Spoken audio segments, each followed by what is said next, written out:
권성동 의원 구속 소식에 더불어민주당은 당연지사, 늦었지만 마땅한 결정이라고 환영했습니다. 그러면서 통일교와 권 의원의 유착은 특정 종교와 정치가 결탁해버린 또 하나의 국정농단이라고 평가했습니다. 구치소 동기 윤석열과 함께 자숙하며 반성하라. 윤석열을 비호하더니 결국 윤석열과 함께 몰락했다는 쓴소리도 나왔습니다. 지은 죄는 죄값을 치러야죠. 이제 그만 봅시다. 권성동 아웃.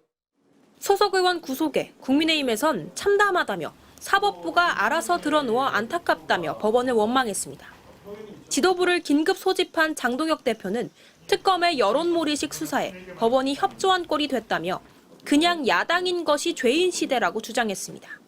장기 집권을 위한 개헌으로 가기 위해서 더불어민주당과 이재명 정권이 차근차근 밟아가고 있는 야당 말살이라고 생각합니다. 무엇보다 특검 수사가 권성동 의원의 구속에 그치지 않을 수 있다는 점에서 위기감이 커지고 있습니다. 추경호, 윤상현, 이철규, 임종득, 주진우 의원 등 최소 10명이 3대 특검의 수사 대상에 올라 있는 데다 앞서 국회 패스트트랙 충돌 사건으로 나경원, 송원석 의원 등 5명이 의원직 상실형을 구형받았기 때문입니다. 너무너무 무리한 구형을 한 겁니다. 정말로 벼랑 끝으로 모는 정치인에게는 좀 벼랑 끝까지 모는 겁니다. 일각에서는 권성동 의원의 구속으로 국회 의석수가 107명에서 106명으로 줄었다며 이러다 개헌저지선인 백석마저 위협받을 수 있다는 우려까지 나오고 있습니다. 국민의힘은 이번 주말 대구를 시작으로 장외 집회에 나서기로 했는데 이곳에 이른바 윤어게인, 강성 지지자들도 모습을 비출 것으로 보입니다. MBC 뉴스 김세영입니다. 최후 진술에서 패스트트랙 충돌은 민주당의 무리한 입법 강행에 대항한 소수야당의 정당한 정치행위라고 주장한 나경원 의원. 법원을 빠져나오며 취재진과 만나선 충돌 당시로 돌아가도 똑같이 행동하겠다고 말했습니다.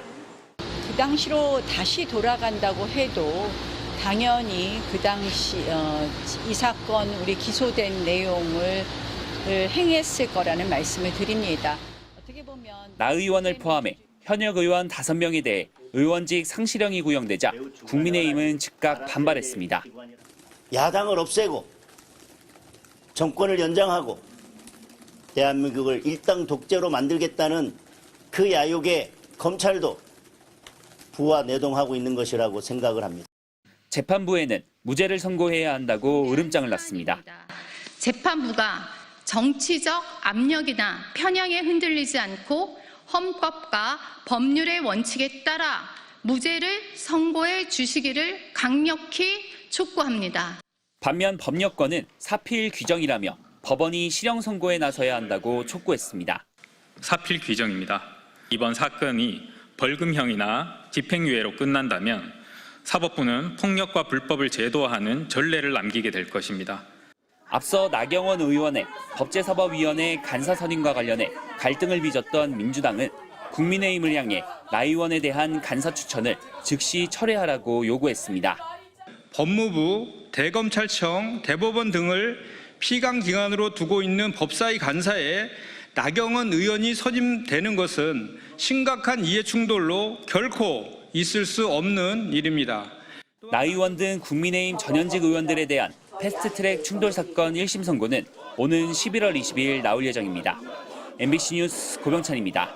윤석열 정부 당시 대통령실이나 이 여권 인사였던 현역 국회의원 여럿이 이른바 3대 특검의 수사나 조사 대상에 올라 있습니다.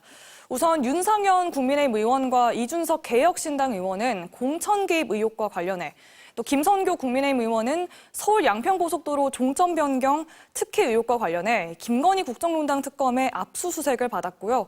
이에 더해 윤상현 의원은 직접 출석해 조사도 받았습니다. 내란 특검에선 추경호 전 국민의힘 원내대표가 계엄 해제 의결을 방해했다는 의혹으로 수사를 받고 있습니다.